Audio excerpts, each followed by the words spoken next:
आकाशवाणी गोरखपुर से प्रादेशिक समाचार।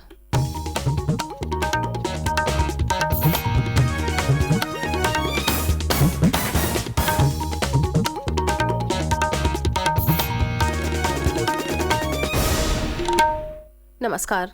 समाचार बुलेटिन के साथ मैं सोनी निगम। पहले मुख्य समाचार। मुख्यमंत्री योगी आदित्यनाथ ने बागपत में 351 करोड़ रुपए की 311 विकास परियोजनाओं का किया लोकार्पण और शिलान्यास। प्रदेश के कृषि मंत्री सूर्य प्रताप शाही ने राज्य के सभी किसानों से रबी सीजन 2023 में अपनी फसलों का बीमा कराने की अपील की। कहा, इससे आपदा की स्थिति में किसानों को हो सकेगी क्षति की भरपाई। लखनऊ में कल अमृत वाटिका में एकत्रित होंगे प्रदेश भर से आए अमृत कलश। और आज से शुरू हो रहा है मतदाता पुनरीक्षण अभियान। युवाओं को वोटर बनाने पर रहेगा जोर।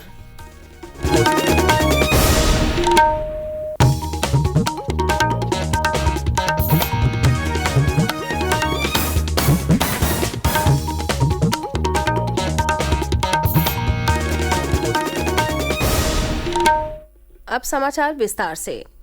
मुख्यमंत्री योगी आदित्यनाथ ने बागपत जिले में कल 351 करोड़ रुपए की लागत वाली 311 विकास परियोजनाओं का लोकार्पण व शिलान्यास किया। बागपत के बड़ौत में आयोजित कार्यक्रम में उन्होंने कहा कि सुरक्षा का वातावरण बनाकर सरकार विकास के लिए काम कर रही है। मुख्यमंत्री ने कहा कि ये नए भारत का नया उत्तर प्रदेश है। भेदभाव किसी के साथ नहीं होगा और विकास की योजनाएं प्रभावी ढंग से लागू होंगी। मुख्यमंत्री ने कहा कि किसी को भी सुरक्षा से खिलवाड़ करने की छूट नहीं दी जाएगी। उन्होंने कहा कि उत्तर प्रदेश का युवा ऊर्जा और प्रतिभा से संपन्न है और इसका लाभ प्रदेश व देश के विकास में लिया जाएगा।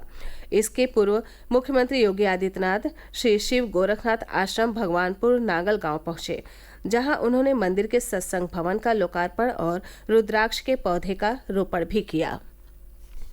अंतर्राष्ट्रीय मोटा अनाज वर्ष 2023 के तहत आज से 29 अक्टूबर तक लखनऊ के इंदिरा गांधी प्रतिष्ठान में श्री अन्न महोत्सव तथा कार्यशाला का आयोजन होगा। इसमें प्रदेश भर से 4,500 प्रगतिशील किसान भाग लेंगे। श्री अन्न के उत्पादन और प्रसंस्करण को बढ़ावा देने के लिए आयोजित इस महोत्सव का शुभारंभ मुख्यमंत्री योगी आदित्यनाथ करेंगे। महोत्सव में मोटे अनाज के क्षेत्र में उल्लेखनीय कार्य करने वाले किसानों को सम्मानित भी किया जाएगा। राज्य स्तरीय कार्यशाला में कृषि विशेषज्ञों के साथ साथ प्रगतिशील किसान अपने अनुभव साझा करेंगे। महोत्सव के शुभारंभ पर कृषि मंत्री सूर्य प्रताप शाही भी मौजूद रहेंगे। कृषि मंत्री सूर्य प्रताप शाही ने प्रदेश के सभी किसानों से रबी सीजन 2023 में अपनी फसलों का बीमा अवश्य कराने की अपील की है।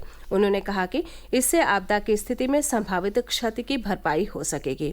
ये महत्वपूर्ण योजना है जो विषम परिस्थितियों में किसानों को सुरक्षा कवच प्रदान करती है।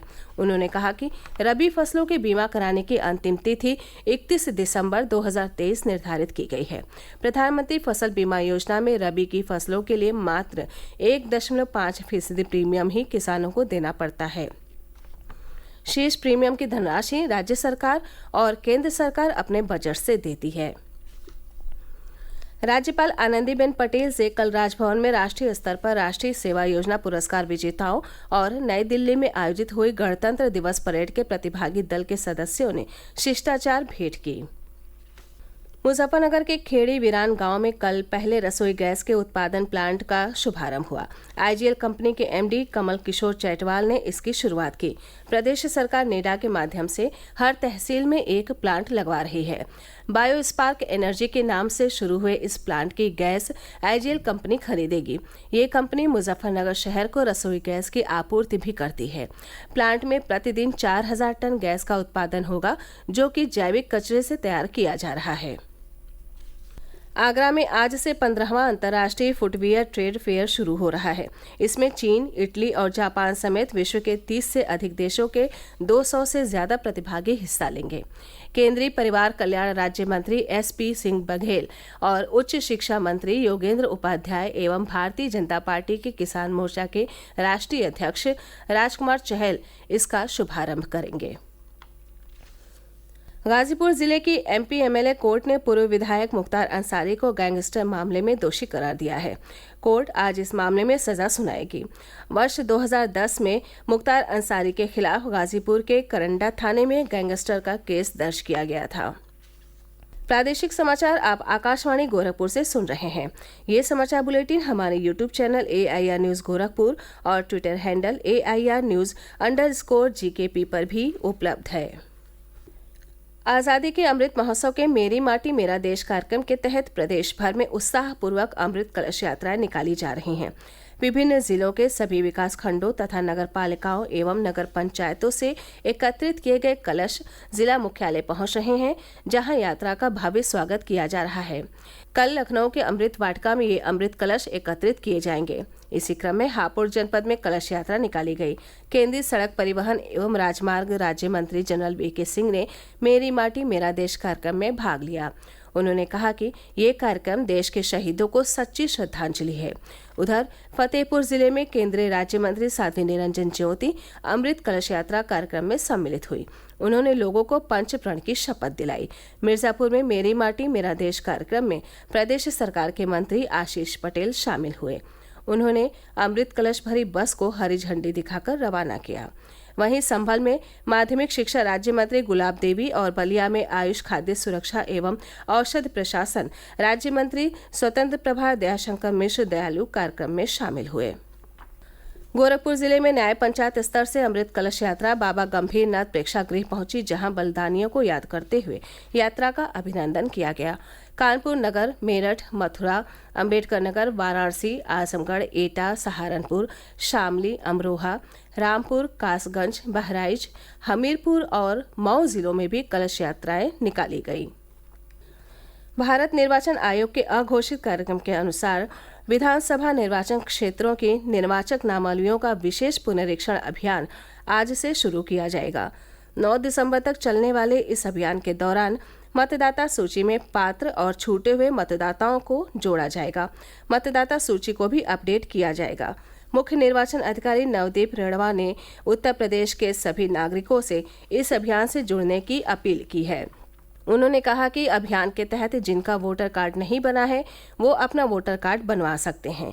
वोटर हेल्पलाइन ऐप या वेबसाइट के माध्यम से मतदाता अपना विवरण मतदाता सूची में देख सकते हैं। साथ ही ऑनलाइन या ऑफलाइन दोनों प्रकार से मतदाता बनने या संशोधन के लिए आवेदन कर सकते हैं। इस अभियान में 1 जनवरी 2024 को 18 साल की उम्र पूरी करने वाले युवा भी मतदाता बन सकते हैं। लखनऊ के 3 दिवसीय दौरे पर आए पत्र सूचना कार्यालय PIB के महानिदेशक योगेश बवेजा ने कल सूचना एवं प्रसारण मंत्रालय के तहत कार्य कर रहे केंद्रीय संचार ब्यूरो, पत्र सूचना कार्यालय, प्रकाशन विभाग, दूरदर्शन और ऑल इंडिया रेडियो के कार्यालयों में स्वच्छता का जायजा लिया। उन्होंने सभी कार्यालय प्रमुखों से स्वच्छता अभियान के 3रे चरण के तहत कार्यालय और सुदूर इलाकों में जाकर जन सहयोग से सफाई करने की अपील की। उन्होंने कहा कि प्रत्येक कार्यालय में स्वच्छता दिनचर्या का हिस्सा होना चाहिए।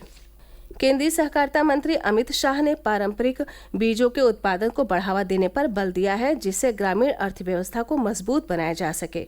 पारंपरिक और उन्नत बीजों के उत्पादन में सहकारिता क्षेत्र की भूमिका के बारे में नई दिल्ली में कल राष्ट्रीय संगोष्ठी को संबोधित करते हुए अमित शाह ने सहकारिता क्षेत्र में बीजों का निर्यात बढ़ाने की आवश्यकता पर जोर दिया। उन्होंने कहा कि बीजों के निर्यात में भारत का हिस्सा 1% से भी कम है। उन्होंने कहा कि आज संपूर्ण विश्व मोटे अनाज के बेहतर गुणवत्ता वाले बीज चाहता है।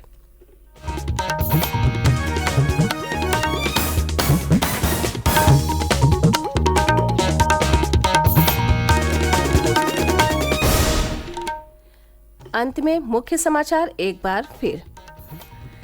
मुख्यमंत्री योगी आदित्यनाथ ने बागपत में 351 करोड़ रुपए की 311 विकास परियोजनाओं का किया लोकार्पण और शिलान्यास।